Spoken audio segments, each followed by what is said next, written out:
السلام علیکم دوستو، میرا نام ہے حسنین علی اور آپ دیکھ رہے ہیں پروفیسر ٹی وی۔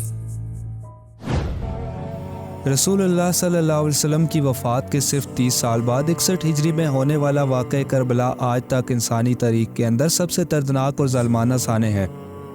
اس واقعے کے اندر امام حسین علیہ السلام، ان کے خاندان کے ساتھ ساتھ ان کے جانثاروں نے نہ صرف اپنی جانوں کے نذرانے پیش کر کے اللہ کے دین کی حفاظت کی، بلکہ یہ سانحہ ہمیں یہ سبق بھی دیتا ہے کہ اللہ کو راضی کرنے کے لیے کس حد تک جایا جا سکتا ہے۔ اس واقعے کا اصل مقصد اور روح اللہ کی مقرر کردہ حدود کی حفاظت کے ساتھ ساتھ قیامت تک آنے والے انسانوں کو یہ سبق بھی دینا تھا کہ یزید اگر آج کے دور میں بھی تم کو اللہ کی حدود کو توڑنے پر مجبور کرے تو اس کے خلاف اپنی پوری طاقت سے ڈٹ جاؤ، پھر چاہے اس کے لیے تمہیں اپنا سب کچھ ہی قربان کیوں نہ کرنا پڑے۔ یہ تھا واقعہ کربلا کا اصل مقصد اور روح، جس کے لیے امام حسین نے اتنی عظیم قربانیاں دیں۔ مگر افسوس آج امام حسین علیہ السلام کو ہی کچھ گمراہ لوگ مظلوم ثابت کرنے پہ تلے ہوئے ہیں۔ ہر سال کے آغاز میں محرم الحرام کا یہ مہینہ ہمیں نواسۂ رسول اور ان کے جانثاروں کی قربانی کی یاد کراتا ہے۔ جب حضرت امام حسین، ان کے خاندان اور جانثاروں کو میدان کربلا کے اندر پیاسا دریائے فرات کے کنارے شہید کر دیا گیا، لیکن امام حسین علیہ السلام نہ ظالم کے سامنے کلمہ حق کہنے سے باز آئے اور نہ ہی اس کی بیعت کی، اور آنے والی نسلوں کو تا قیامت سبق دیا کہ اسلام اور دین کی خاطر ظالم بادشاہ کے سامنے سر کٹوا لینا لیکن کفر کا ساتھ نہ دینا۔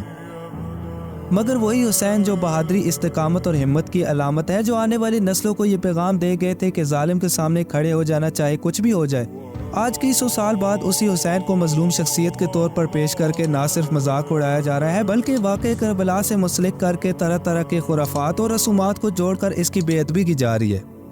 کچھ روز پہلے میرے اسی یوٹیوب چینل پر میں نے واقعہ کربلا سے متعلق ایک ویڈیو کو اپلوڈ کیا، جس پر اکثر لوگوں نے کافی پازیٹیو رسپانس شو کیا، مگر میرے بہت سے بھٹکے ہوئے بھائیوں نے اس کا سراسر اختلاف کیا کہ ہمارے فرقے کے اندر ایسا کچھ نہیں ہوتا۔ ایسے بھائیوں کے لیے پھر بھی اتنی سی گزارش ہے کہ ہماری اس ویڈیو کو اور ہماری آج کی اس ویڈیو کو اپنی فرقہ وارانہ تنگ نظری سے ہٹ کر ضرور دیکھیے گا، اور آج کی اس ویڈیو میں اپنی پوری کوشش کروں گا کہ ان کلپس کو ضرور دکھا سکوں تاکہ آپ کے پاس انکار کی کوئی گنجائش نہ بچے۔ باقی ہمارا مقصد صرف اللہ کی رضا کی خاطر ان ویڈیوز کو اپلوڈ کرنا ہے، نہ کہ فرقہ واریت کو فروغ دینا ہے۔ چاہے وہ خرابی کسی بھی فرقے سے متعلق ہو، ہم اپنی پوری ذمہ داری کے ساتھ اس کو ہائی لائٹ کرتے رہیں گے۔ امام حسین علیہ السلام کو یزید کی سوچ سے ہی نفرت تھی، کیونکہ ایسا شخص جو خلافت کے نظام کو بادشاہت کے نظام کے اندر بدلنا چاہتا ہو، شرابی ہو، زانی ہو اور اللہ کی حدود کو توڑنے والا شخص ہو، اس کے ہاتھ میں امت کو کنٹرول کرنے کا نظام ہرگز نہیں دیا جا سکتا۔ یہ تھا وہ مقصد جس کے لیے آپ علیہ السلام نے اپنا سب کچھ قربان کر دیا، مگر آج امت نے اس کے الٹ وہ سب کچھ آپ کی سنت کو بنا لیا جو آپ کے ساتھ آپ کے دشمنوں نے کیا تھا۔ کیونکہ ابھی تک یزید نے امام حسین کے خاندان اور جانثاروں کو شہید نہیں کیا تھا، تو پھر امام حسین اس کے خلاف کیوں نکلے تھے؟ وہ اس لیے نکلے تھے کہ قیامت تک آنے والے تمام انسانوں کو یہ سبق دیا جائے کہ چاہے جو بھی ہو، اللہ کی حدود کو قائم کرنے کے لیے جتنی بھی قربانی دینی پڑے وہ قربانی دے جاؤ، اس سے پیچھے ہرگز نہ ہٹو۔ یہ ہے حضرت امام حسین علیہ السلام کی سنت، مگر افسوس آج 1400 سال بعد اسی حسین کے ساتھ ایسی خرافات اور رسومات منسلک کر کے آپ کا مذاق اڑایا جا رہا ہے جو شاید ایک غیر مسلم بھی نہ سوچ سکے۔ امام حسین علیہ السلام اور اہل بیت سے محبت کا دعویٰ کر کے ہر قسم کی بدعات ان سے منسوب کی جا رہی ہیں، جن کا دین اسلام کے ساتھ دور دور تک کوئی تعلق نہیں، بلکہ اس کے برعکس اسلام تو پوری دنیا کے اندر اس طرح کی جہالت کو ختم کرنے کے لیے نازل ہوا تھا۔ غم حسین نبی صلی اللہ علیہ وسلم کی سنت ہے، کیونکہ خود جب آپ صلی اللہ علیہ وسلم کو اپنی زندگی کے اندر واقع کربلا کا علم ہوا تو آپ بہت غمگین ہوئے، لیکن ماتم حسین خود کو چھریا چاقو مار کر زخمی کرنا اور نقصان پہنچانا، تعزیے نکالنا، ڈی جے کی طرح کنسرٹ بنا کر ماتم پر ناچنا، ڈھول تماشے لگانا، کوئلوں پر نماز پڑھنا، گھوڑوں کو سجا کر بازاروں میں گھمانا، ان کا جھوٹا کانا، طرح طرح سے واقع کربلا کی نقل بنا کر لوگوں کو یہ بتانا کہ ہمیں غم حسین ہے، کیا یہ نبی کی تعلیمات ہیں یا کسی صحابی کی یا پھر ان کے اہل بیت کی؟ امام زین العابدین چونکہ واقع کربلا کے بعد تقریباً 40 سال تک زندہ رہے، یعنی آپ کی زندگی میں تقریباً 40 مرتبہ 10 محرم کا دن آیا، اور چونکہ آپ امام حسین کے حقیقی بیٹے بھی تھے، تو کیا آپ نے ایک مرتبہ بھی اپنی زندگی کے اندر کبھی غم حسین کے نام پر خود کو زنجیروں سے زخمی کیا، 10 محرم کو گھوڑا نکالا یا ماتم کیا؟ کیا آپ نے ایک مرتبہ بھی جلوس نکالا یا نوحہ کیا تھا؟ کیا آپ نے ایک مرتبہ بھی اپنی زندگی کے اندر شام غریبہ، نیاز حسین یا نظر حسین بکائی تھی؟ اگر امام زین العابدین نے اپنی زندگی کے اندر ایسا کچھ نہیں کیا تھا تو میرا آپ سے سوال ہے کہ کیا امام زین العابدین کو امام حسین اور اپنے خاندان کا غم نہیں تھا، یا پھر آپ کو امام زین العابدین سے زیادہ غم ہے؟ اگر آپ امام زین العابدین سے ہٹ کر غم حسین منا رہے ہیں تو آپ کون لوگ ہیں اور کس کے طریقے پر چل کر غم حسین منا رہے ہیں؟ یا کہ آپ یہ ثابت کرنا چاہتے ہیں کہ آپ کو امام حسین کا غم امام زین العابدین سے بھی زیادہ ہے؟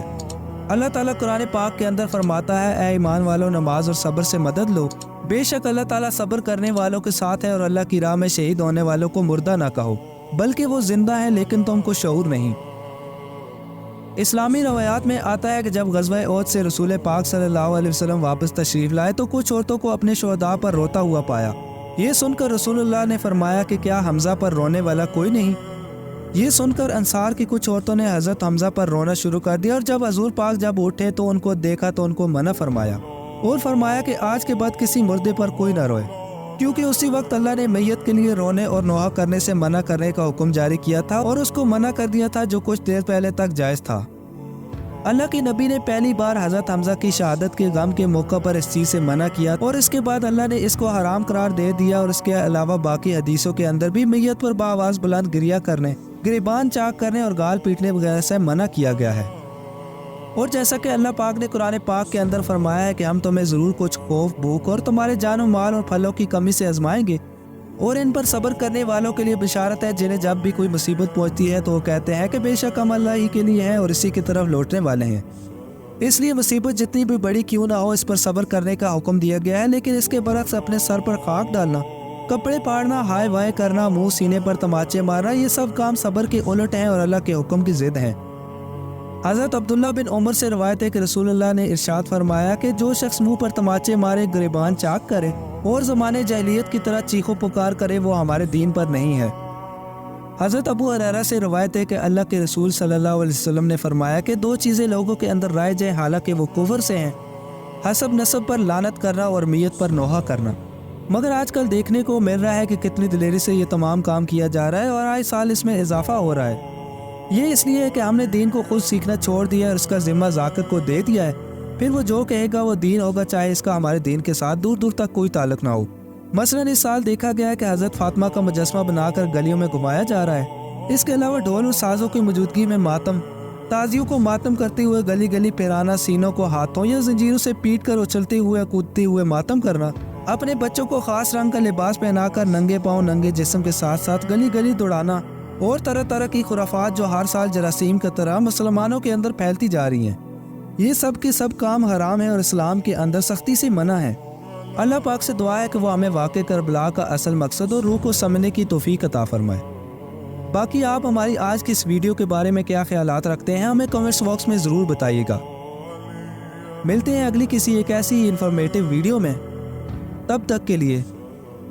اللہ نگہبان۔